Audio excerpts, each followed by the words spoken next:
जय हिंद। Hey guys, this is Deepesh और आप देख रहे हैं टेक ट्यूटर्स। और आज का जो सब्जेक्ट है वो माइंड टेक, जिसका लेक्चर 2। इससे पहले लेक्चर 1 में हमने माइंड गैसेस के बारे में इंट्रोडक्शन दिया था और आज हम माइंड गैसेस में से one of the most important gas के बारे में हम जानेंगे, जिसका ऑकरेंस, प्रॉपर्टीज़ और साइकोलॉजिकल फैक्ट्स क्या क्या है। इसको हमने 3 भाग में डिवाइड किया, ऑकरेंस, प्रॉपर्टीज़ और साइकोलॉजिकल फैक्ट। और आज जो हम लोग गैस जिसके बारे में आज हम लोग पढ़ाई करेंगे, जिसके बारे में आज हम स्टडी करेंगे, वो ऐसा गैस है जिसके बिना माइंड वर्कर्स जो है वो माइंड में काम नहीं कर सकते। ना केवल माइंड वर्कर्स के लिए इम्पॉर्टेंट है, बिना इसके हम ना सांस ले सकते हैं, ना हम अपने जीवन की परिकल्पना कर सकते हैं। ये हमें एक तरह से हम इसको कह सकते हैं प्राणवायु। और आपको बता दूं, एक तरह से जीके में क्वेश्चन आता भी है कि प्राणवायु कौन से गैस को कहा जाता है। ये एक्स्ट्रा में हम बता दे रहे हैं आप लोगों को, तो आप लोग अब तक समझ गए होंगे। जी हाँ, आप लोग ठीक ही समझ रहे हैं। ऑक्सीजन गैस O2 ये जो है हमारे वातावरण में पाया जाता है और जिसकी परसेंटेज हमारे वातावरण में है 20.94%। लगभग 21% ये हमारे वातावरण में पाया जाता है। ये जो गैस है, इसकी प्रॉपर्टीज़ के बारे में अगर हम जानते हैं तो देखते हैं, ये कलरलेस होता है, ऑर्डरलेस होता है और इसमें टेस्ट भी नहीं होता है। कलरलेस कैसे? हम ऑक्सीजन को देख नहीं पाते हैं, ये इसलिए कलरलेस हुआ। ऑर्डरलेस इसलिए, आप देखिएगा खुले ग्राउंड में सुबह के टाइम पे जब आप ब्रीथ करते हैं तो आपको किसी भी प्रकार का स्मेल नहीं आता है। तो हम जब सांस लिए तो इस तरह से हमें कोई स्मेल भी नहीं मिल रहा है, तो ये ऑर्डरलेस हुआ इसका एक एग्जांपल। और किसी ऐसी जगह पे मत खड़े होकर सांस लीजिएगा जैसे यहाँ खाना बन रहा हो, तो वहाँ पे आपको स्मेल आएगा, तो आप बोलिएगा कि तो स्मेल आ रहा है।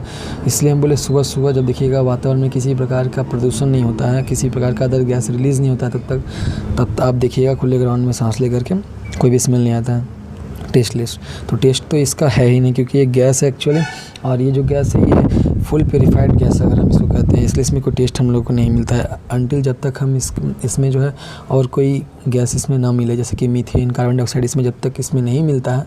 और ये कैसे आपको टेस्ट इसका आएगा, हम इसको किसी अगले वीडियो में एक दिन हम बता देंगे, ठीक है। ये हुआ इसका प्रॉपर्टीज़। इसके साथ साथ ये ऑक्सीजन जो है ये हवा से हल्का होता है, इसलिए ये हवा की ऊपरी सतहों पर नहीं मिलता है, ये ज़्यादातर निचली सतहों पर मिलता है। इसको आप कैसे एग्जांपल में चेक करिएगा।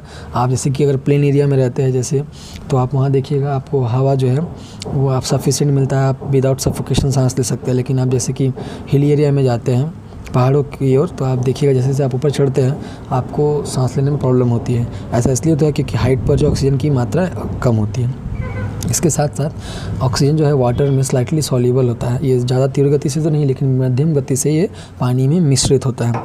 इसके साथ साथ ही ऑक्सीजन खुद तो नहीं जलता है, ऑक्सीजन खुद फ्लेमेबल गैस नहीं है, लेकिन बिना ऑक्सीजन के फ्लेम का, आग का कोई अस्तित्व नहीं है।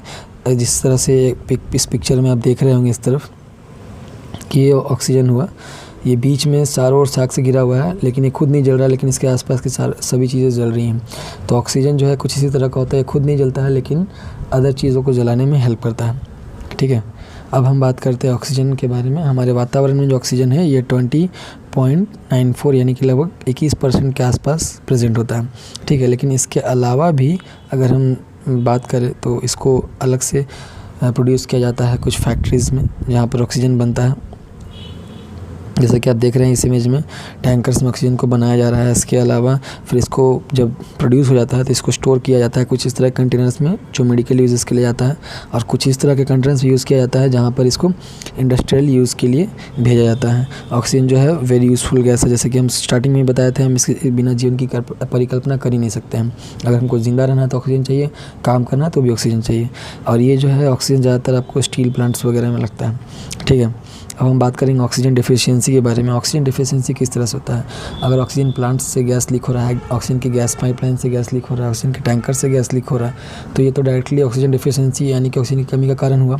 लेकिन इसके अलावा भी methane gas, carbon monoxide gases की अगर टैंकर्स लीक होती है, या और भी कोई हाइड्रोजन गैस हुआ उसके टैंकर्स लीक हो रही है, तो इससे क्या होता है, ये खुले इन्वायरमेंट में जब हवा में मिलता है, जब ये खुले हवा में मिलता है ये जो गैस, तो ये ऑक्सीजन को रिप्लेस करता है। और जैसे जब ये ऑक्सीजन को रिप्लेस करता है तो ऑक्सीजन की उस एरिया में जो है डिफिशियंसी होती है, मात्रा उसका ऑक्सीजन की जो लेवल है उसमें कमी आती है।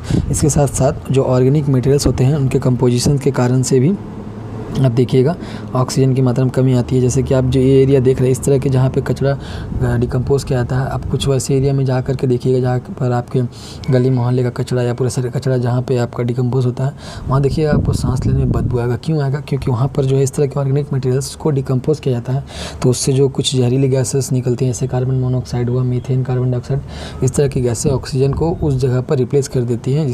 इसलिए उस जगह पर जहाँ पर ये डिकम्पोजिशन की प्रोसेस होती है, ऑक्सीजन कमी होने के कारण कमी हो जाती है और वहाँ सांस लेने में दिक्कत होती है। ठीक है, इसके अलावा अब हम बात करते हैं माइंस में, माइन इन्वायरमेंट में किस तरह से ऑक्सीजन की कमी होती है। माइन इन्वायरमेंट तो ऐसे जो हम खुले इन्वायरमेंट की बात करें तो वहाँ तो बहुत ज़्यादा मात्रा में हमें ऑक्सीजन मिलता है, लेकिन माइन इन्वायरमेंट में ऐसे भी ऑक्सीजन कम होता है। लेकिन इसके बाद भी अगर हम बात करें तो जब हम ऑक्सीजन की ब्लास्टिंग करते हैं, जब हम माइंस में ब्लास्टिंग करते हैं कोल बेड्स या मिनरल बेड्स को निकालने के लिए, जो भी हम लोग वहाँ से खनिज बाहर कर रहे हैं, तो जब हम बात करते हैं हम कोल माइंस की, तो कोल माइंस के भीतर मीथेन, कार्बन मोनोऑक्साइड कोल बेड्स के बीच में पाया जाता है। तो जब भी हम ब्लास्ट करते हैं तो कोल बेड जब क्रैक होता है तो वहाँ से मीथेन गैस, कार्बन मोनोऑक्साइड, इस तरह के जो हानिकारक गैस रिलीज होती हैं जो माइन इन्वायरमेंट में ऑक्सीजन को रिप्लेस करती हैं। इस कारण से डेफिशिएंसी होती है। साथ ही माइन इन्वायरमेंट जब कोई छोटे जगह पे किया जाता है, माइनिंग अगर कोई छोटे जगह पे आप देख रहे हैं, इस इमेज में अगर आप देखिए तो छोटे से जगह पे हो रहा है, तो यहाँ पर बहुत सारे लोग अगर एक साथ काम कर रहे हैं तो लगातार काम करने के कारण से, सांस लेने के कारण से कुछ एरियाज़ में कार्बन डाइऑक्साइड की मात्रा ज़्यादा होने लगती है। क्योंकि कार्बन डाइऑक्साइड जो है वहाँ पर अगर वेंटिलेशन के प्रोसेस से अगर सिस्टम जो है अगर ज़्यादा अच्छा नहीं हुआ तो कार्बन डाइऑक्साइड वहाँ पर रिप्लेस कर देता है ऑक्सीजन को। ठीक है, इसके अलावा जो सेफ्टी लैम्प, ये बहुत ही महत्वपूर्ण टॉपिक है, इसके लिए अलग से एक वीडियो बना दूंगा। सेफ्टी लैम्प क्या काम करता है? जब भी ऑक्सीजन 1% भी अगर मान लीजिए माइन इन्वायरमेंट में घटता है तो इसकी जो रोशनी होती है 30% तक घट जाती है, जिससे कि जो माइन वर्कर्स है वो नोटिफाई उनको मिल जाता है कि ऑक्सीजन लेवल कम हो रहा है, तो आप अगर माइन से निकलना चाहते हो तो आप निकल सकते हैं। ठीक है, अब हम बात करते हैं साइकोलॉजिकल फैक्ट्स के बारे में जो ह्यूमन बीइंग पर असर करता है ऑक्सीजन की कमी होने के कारण से। सबसे पहले अगर ऑक्सीजन की कमी होने के कारण से जो सबसे पहले हम लोगों को समझ में आता है, अगर 1 से 2% भी कम होता है तो वो होता है हेडेक, सिर भारी हो जाता है, सिर में दर्द होने लगता है। उसके साथ साथ जब अगर मान लीजिए 4 से 5%, 6% अगर कमी हो जाती है माइन इन्वायरमेंट में ऑक्सीजन की, तो हार्ट बीट बढ़ जाती है, सांस लेने में दिक्कत होती है, सफोकेशन होती है। ठीक है, इसके बाद अगर 7 से 8% की कमी, 9% की कमी आती है तो आदमी की इससे मृत्यु भी हो सकती है। क्योंकि एक साथ आपके दिल की धड़कनें तेज़ हो जा रही है, सिर में हेडेक हो रहा है, सफोकेशन हो रहा है, आपको सांस लेने में दिक्कत हो रही है, तो इससे आपकी मृत्यु भी हो सकती है। क्योंकि हमारा जो दिल है उसको प्रॉपर मात्रा में ऑक्सीजन की ज़रूरत होती है, तभी वो ठीक तरह से पूरे शरीर में ब्लड को पंप कर सकता है। अगर पूरे शरीर में ब्लड सर्कुलेशन बंद हो जाए तो जाहिर सी बात है कि आदमी की मृत्यु हो सकती है। इसलिए माइन इन्वायरमेंट में जो है वेंटिलेशन का प्रोसेस बहुत बढ़िया से किया जाता है, जिससे कि आपका जो अंदर से जहरीला गैस है वो बाहर निकल जाए और बाहर से जो ऑक्सीजन है वो अंदर माइंस में वर्कर्स को भले अच्छे तरह से मिले। ठीक है दोस्तों, तो ऑक्सीजन के लिए अभी इतना ही। जो हम अब गैस है उसके बारे में देखेंगे वो है कार्बन डाइऑक्साइड।